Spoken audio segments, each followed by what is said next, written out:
Park. This is one of the oldest neighborhoods in New York.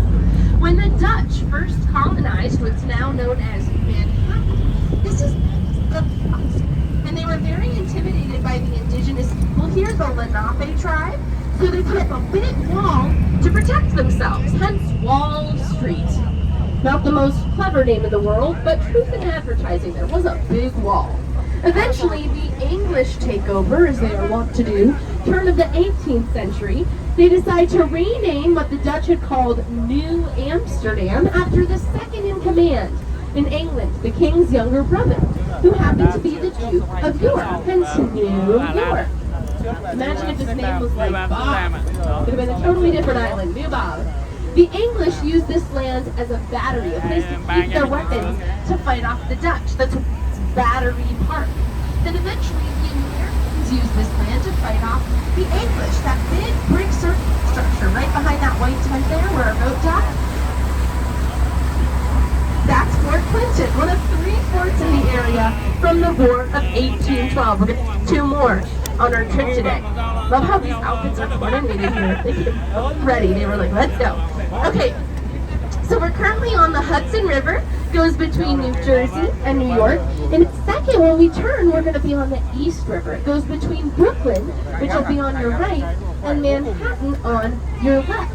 Now, neither of these are actually rivers. Anyone know what kind of body of water they are? Tidal estuary. Oh my gosh, that's exactly right. Yeah, it's called a tidal estuary. Connects the fresh water from upstate New York by the Adirondack Mountains, comes down, and it meets the salt water of the Atlantic. And when they mix, they make really good water for sea creatures.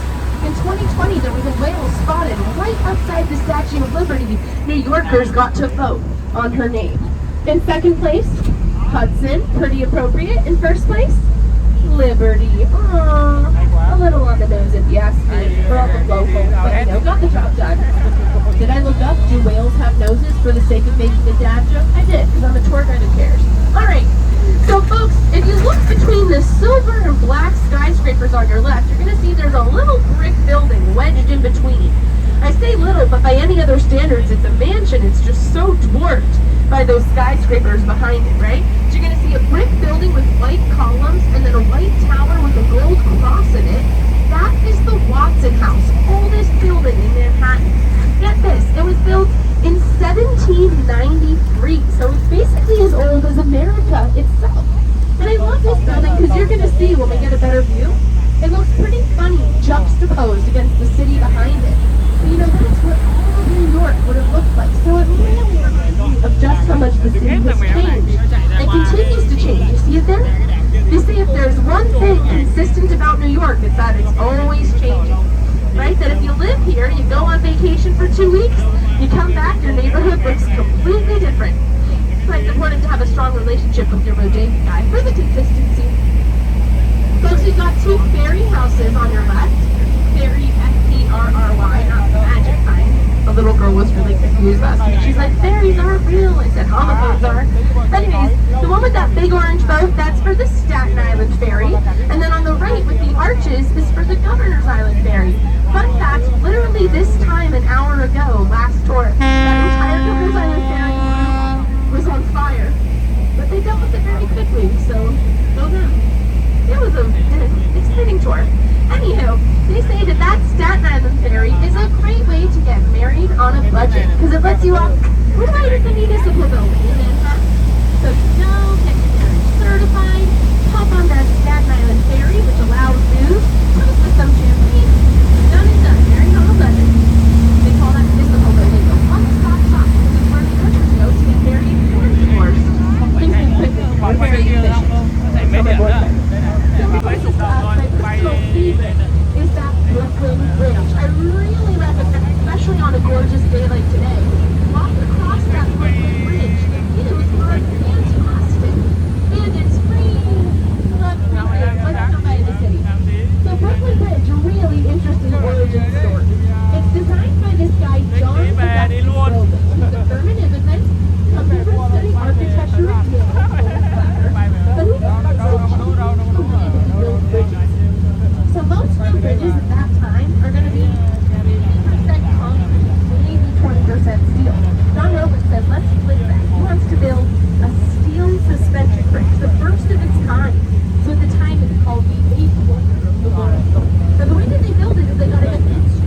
workers called mudslingers, because they're literally slinging mud, very clever, to the bottom of the East River so they could dig up that sediment and lay the foundation of the bridge. They're paid $2 a day.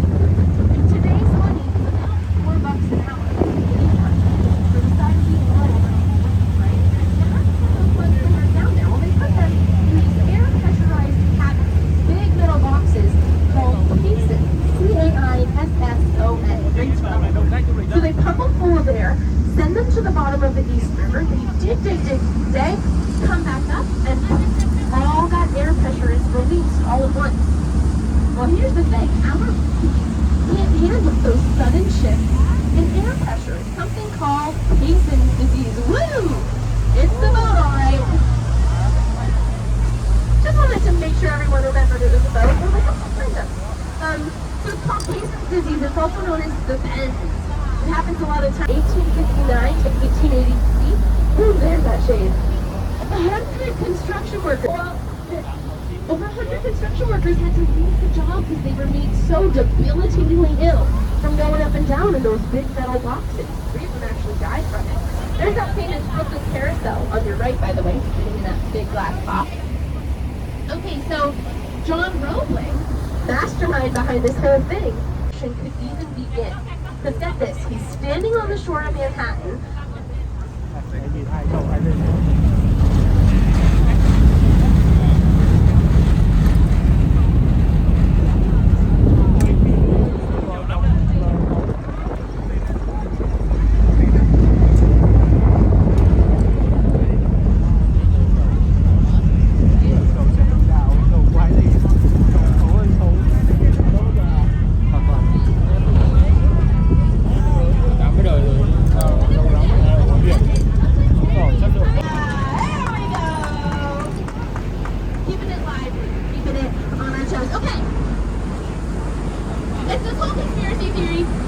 John Roebling, he's been hit in the foot by this Brooklyn ferry, and everyone says, like, the ferry meant to do it.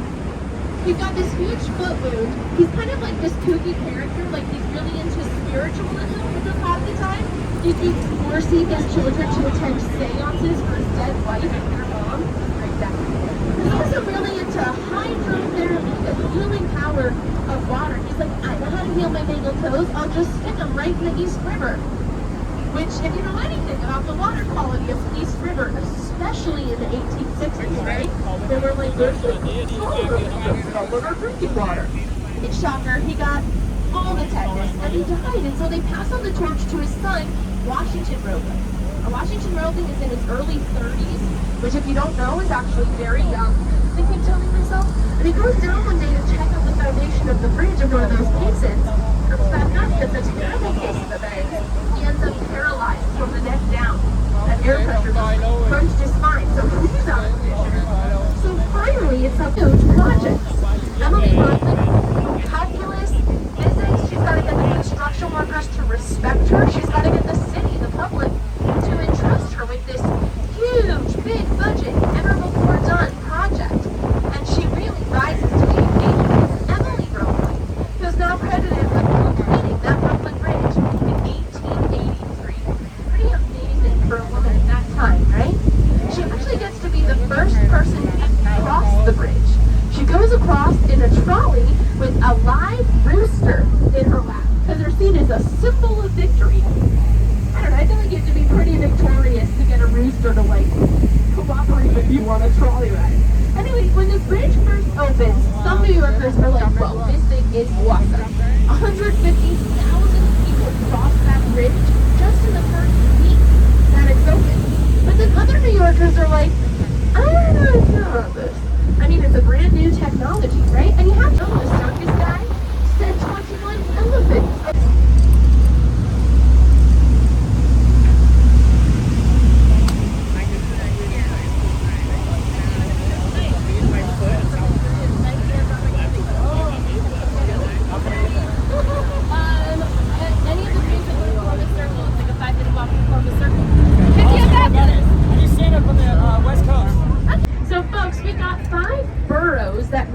New York City, right? When someone says they're visiting New York City, they probably mean Manhattan, right behind me here.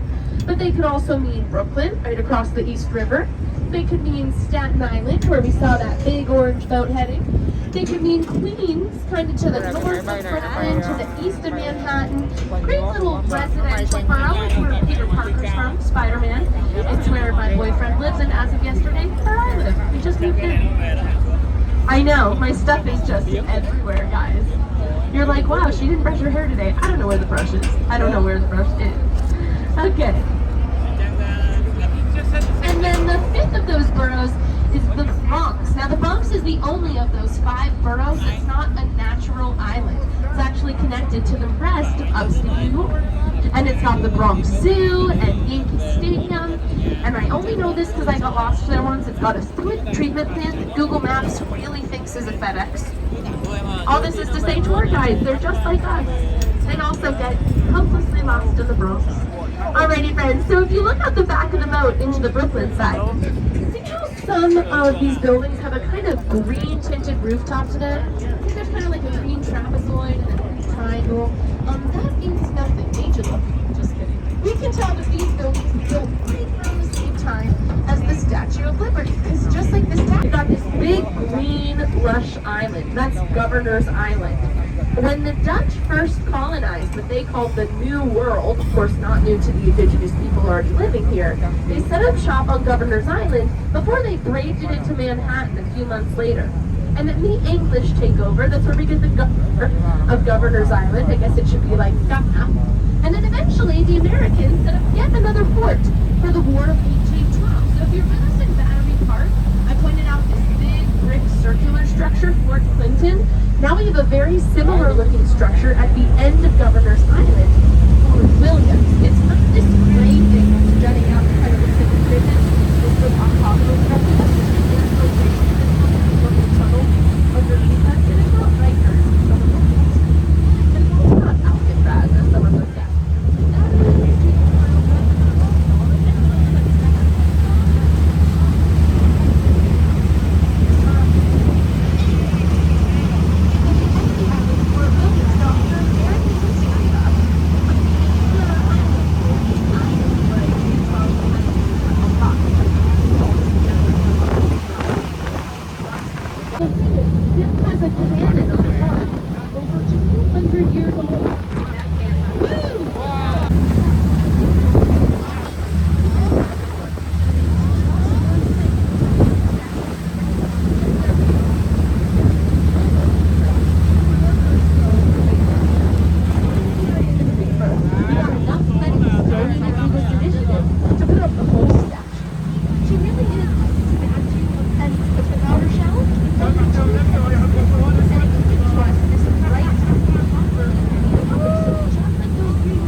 wrote that poem that's on the pedestal, New Classics.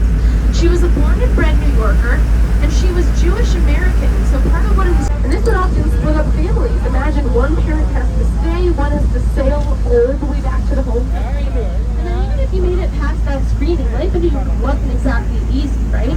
1870s to World War I is the second industrial revolution. We make these huge advancements in electrical technology, and it gives birth to a lot of factories. And with that factory life comes a big group of immigrants to work in those factories. But it wasn't a glamorous workplace, right? They're called shops because a lot of them work with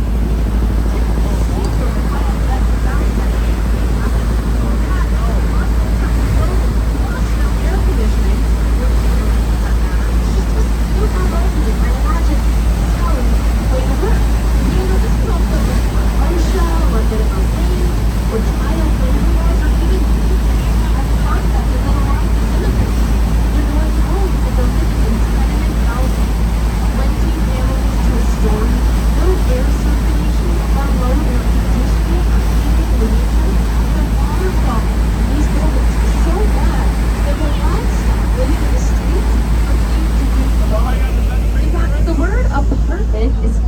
To the American vernacular because tenement housing owners knew it had a really bad reputation, rightfully so.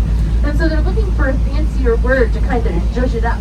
And in America, French always means fancy, right? The French word, appartement. So if, like me, you live in an apartment, you just might be living in tenement housing. Only with, better water quality and AC.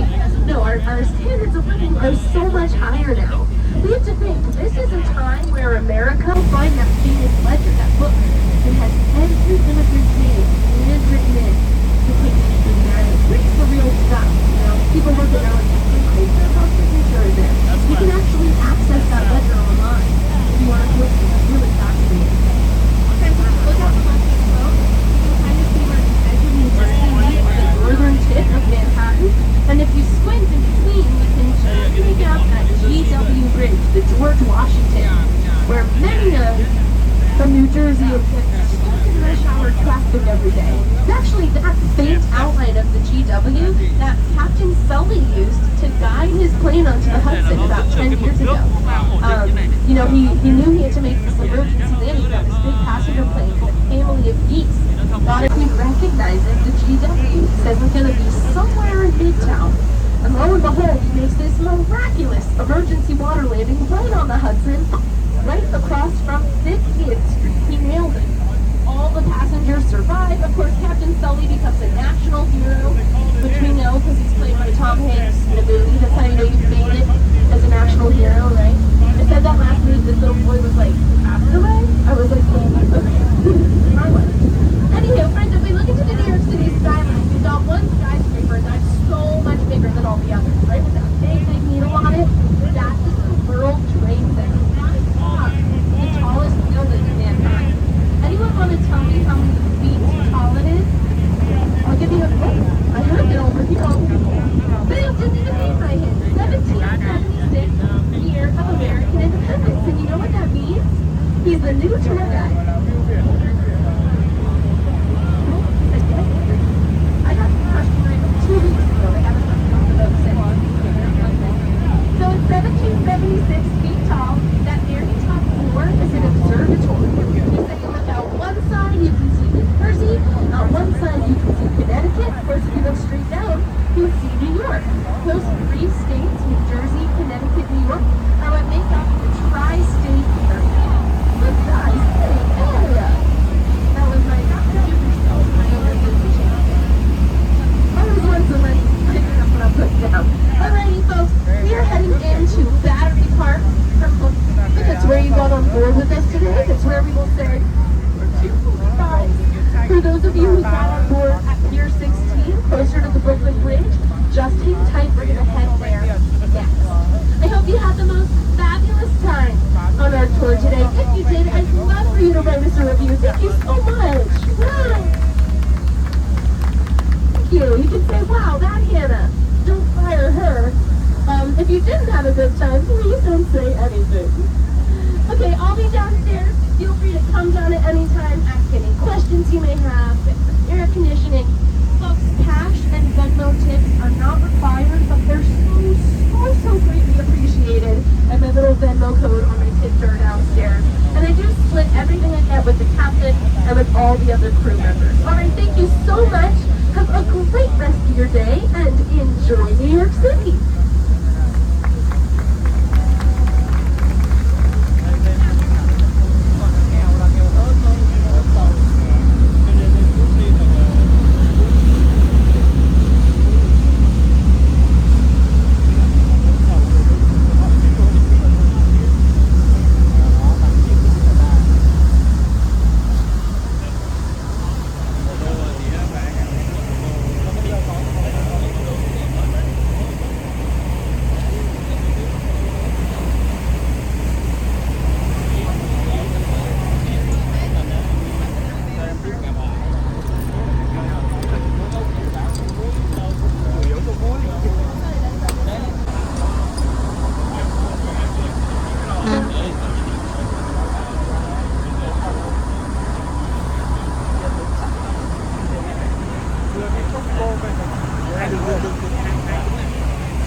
World Trade Center.